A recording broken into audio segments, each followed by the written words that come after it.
Meal maker వేసేసుకున్నాను. మీకు చెప్పాను కదా, దమ్ బిర్యానీ మీకు రెడీ అయిపోతుంది. అందరూ ఎలా ఉన్నారు? బాగున్నారా? బాగున్నాను ఫ్రెండ్స్. ఇవాళ అయితే నేను దమ్ బిర్యానీ చేస్తున్నాను. ఫ్రాక్చర్ ఏందని తెలుసు కదా. సో చాలా సింపుల్గా దమ్ బిర్యానీ చేస్తున్నాను. సిస్టమేటిక్గా చేయాలి అంటే చాలా కష్టం, కొన్ని తరుక్కోవాలి. సో నేను ఇవాళ ఇంకా ఉల్లిపాయలు కూడా తరగకుండా జస్ట్ లవంగం, దాల్చిన చెక్క, నెయ్యి వేసుకున్నాను, నూనె వేసుకున్నాను, లవంగం, దాల్చిన చెక్క, ఇలాచీ వేసాను, అలాగే బిర్యానీ ఆకు వేసాను, టమాటోలు వేసాను. ఇప్పుడు నేను ఉల్లిపాయలు అయితే వేయట్లేదు, మీరు తప్పకుండా వేసుకోండి. నేను వేయట్లేదు, కట్ చేయాలి కదా అని నేను వేయలేదు. అలాగే పసుపు వేసుకోండి. పసుపు తర్వాత ఇలా ఒక్కసారి వేయించేసుకోండి. అలాగే బఠానీలు వేసుకోండి. నేను బఠానీలు వేస్తున్నాను, ఉల్లిపాయలు కాకుండా. మీరు ఉల్లిపాయలు వేసుకోండి, బీన్స్ వేసుకోండి, మీకు క్యారెట్ వేసుకోండి, ఏమేమి కావాలో దమ్ బిర్యానీకి అన్నీ వేసేసుకోండి. అన్నీ వేసేసుకుని మీరు ఇలాగా కలిపేసుకోండి.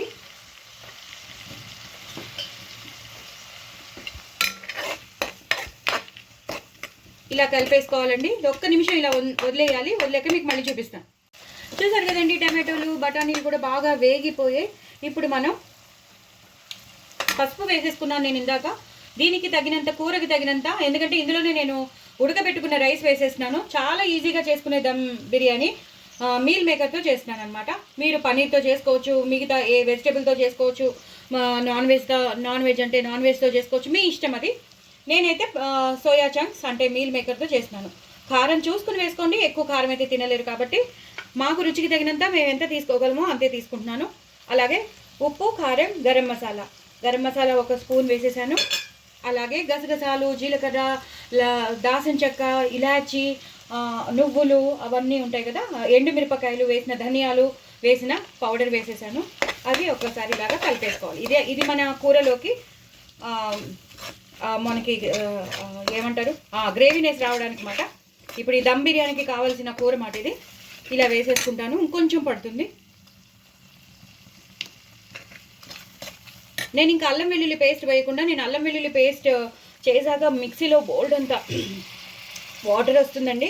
ఎందుకంటే పడేను నేను, ఎందుకంటే నేను మొత్తం తీయలేకపోయాను. ఆ చేత్తో తీయలేక నేను అది వాటర్ని ఉంచేసుకున్నాను అనమాట. ఆ వాటర్ని ఇప్పుడు ఇందులో వేసేసాను. అలాగే కొంచెం మిరియాల పొడి వేస్తాను, ఎక్కువ వద్దు, మళ్ళీ కారం అయితే తినలేరు. నేను వేసేవన్నీ మీరు వేసుకోండి, అప్పుడు చాలా టేస్టీగా ఉంటుంది. ఇప్పుడు చిక్కటి పెరుగు వేసేస్తాను. చిక్కటి పెరుగు వేసేసి ఇలా కలిపేస్తాను. చూసారు కదా, గ్రేవీ మనం ఏదో మ్యారినేట్ చేసుకుని వెజిటబుల్స్ అన్నీ వేసి, మీరు మిగతా వెజిటబుల్స్ అన్నీ వేసుకోండి. మీకు ఏమేమి కావాలో, నాన్ వెజ్ వాళ్ళు నాన్ వెజ్ వేసుకోండి, వెజిటేరియన్స్ మిగతా అవన్నీ వేసుకోండి. నేను ఇంకా ఫ్రాక్చర్ చేయి కాబట్టి ఏమి చేయలేను కాబట్టి నాకున్న దాంట్లో నేను అడ్జస్ట్ అయిపోతున్నాను. ప్రొసీజర్ మాత్రం ఇది ఒక్కసారి ఉడకాలండి. ఉడికాక మీకు మళ్ళీ చూపిస్తాను. చూసారు కదండి, కూర బాగా మరిగిపోయింది, చక్కగా గ్రేవీగా వచ్చేసింది. ఇప్పుడు నేను మీల్ మేకర్ వేసేసుకున్నాను. మీకు చెప్పాను కదా మీల్ మేకర్తో చేస్తానని.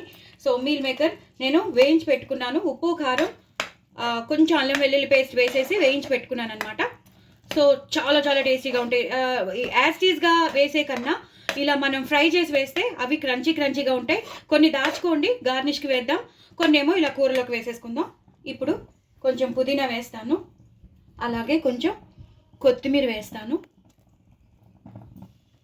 అవి ఎలాగో స్మూత్ అయిపోతాయండి. సో అవి ఎక్కువ అవ్వాలని రూల్ లేదు. ఆల్రెడీ మంచిగా స్మూత్గా సాఫ్ట్గా అయిపోయి వాటిల్ని వేయించాం కాబట్టి బాగుంటాయి. ఇప్పుడు నేను కొంచెం కూరని తీసి పెట్టేసుకుంటాను. కూర తీసి పెట్టేసుకున్నాక ఒక లేయర్ అన్నం వేసాక మీకు చూపిస్తాను. చూసారు కదండి, మొత్తం అంతా స్ప్రెడ్ చేసేసాను. ఇప్పుడు నేను పాలల్లో కొంచెం కలర్ కావాలనుకో వాళ్ళు వేసుకోవచ్చు. కలర్ వేసేసాను. సో కలర్ వేస్తే చాలా బాగుంటుంది కదా. సో కలర్ వేసేసాను. అలాగే ఏవైతే మీల్ మేకర్ నేను చేసి పెట్టుకున్నానో, ఫ్రై చేసి పెట్టుకున్నానో అవి కూడా ఇలాగా స్ప్రెడ్ చేసేస్తాను. ఇలా స్ప్రెడ్ చేసేసి పైనుంచి కొత్తిమీర, అలాగే పుదీనా, మనం సేమ్ దమ్ బిర్యానీకి ఎలా డెకరేట్ చేస్తామో అలా డెకరేట్ చేసేసి పైనుంచి కొంచెం నెయ్యి వేసేస్తున్నాను. అదిరిపోతుందండి. మూత పెట్టేస్తాను. మూత పెట్టాక అంతా అయిపోయాక మీకు చూపిస్తాను.